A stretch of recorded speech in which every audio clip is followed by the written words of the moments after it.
Assalamualaikum warahmatullahi wabarakatuh. Perkenalkan, saya Danang Setiawan dengan NIM 2411201005. Di video ini saya akan membahas tentang peran gen BCL2 dalam proses regulasi apoptosis. BCL2 merupakan salah satu gen penting yang berfungsi dalam menjaga keseimbangan antara hidup dan matinya sel. Yuk kita bahas lebih dalam gimana cara kerja gen ini dalam mengatur kehidupan seluler. Apa itu apoptosis? Apoptosis adalah proses kematian sel yang terprogram secara genetik. Ini bukan hal yang buruk, melainkan sangat penting untuk menjaga keseimbangan tubuh. Dengan adanya apoptosis, sel-sel yang rusak atau tidak diperlukan akan dihapus tanpa menyisakan peradangan. Proses ini diatur dengan sangat ketat oleh berbagai gen. Salah satunya adalah gen BCL2 yang akan menjadi fokus utama pembahasan ini. Pengenalan gen BCL2. Gen BCL2 pertama kali ditemukan pada kasus kanker limfoma sel B. Nama BCL sendiri berasal dari situ. Proses BCL2 berfungsi sebagai penghambat apoptosis, artinya dia berperan menjaga agar sel tidak mati terlalu cepat. Protein ini terutama bekerja di membran luar mitokondria, tempat di mana sinyal kematian sel biasanya dimulai. Mekanisme kerja BCL2. Secara mekanik, BCL2 mencegah keluarnya sitoskrom C dari mitokondria ke sitoplasma.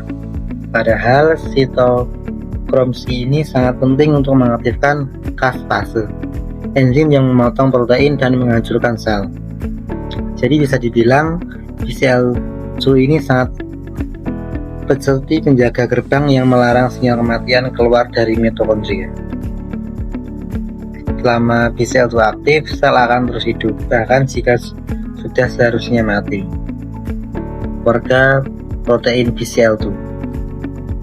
Gen BCL2 tidak bekerja sendirian. Dia punya banyak saudara dalam satu keluarga besar protein yang disebut dengan keluarga BCL2. Sebagai anggota bersifat anti-apoptotik seperti BCL2 sendiri, sedangkan sebagian lain bersifat pro-apoptotik seperti PAK dan PAK. Kalau BCL2 lebih dominan, sel cenderung bertahan hidup. Tapi kalau PAX atau PAK, memang sel akan masuk ke sel kematian. Regulasi ekspresi gen BCL2. Ekspresi gen BCL2 diatur oleh sinyal-sinyal dari luar sel.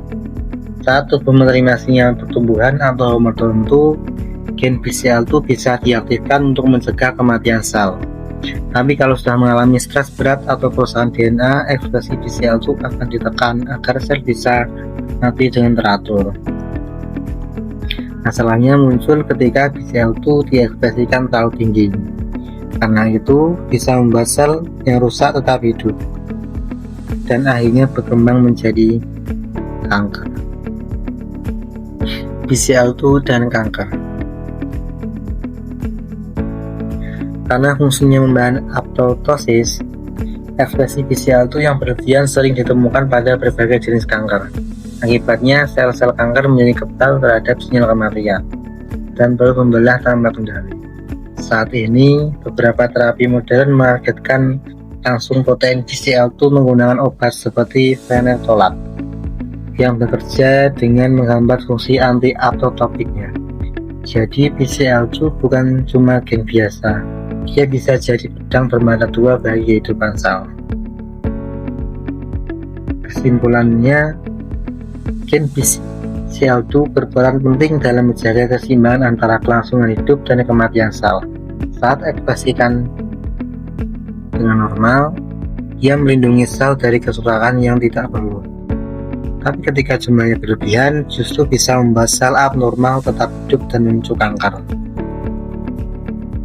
Karena itu, Memahami regulasi gen BCL2 menjadi kunci penting dalam pengembangan terapi anti kanker di masa depan. Itu dia penjelasan dari saya, kurang lebihnya mohon maaf. Wassalamualaikum warahmatullahi wabarakatuh.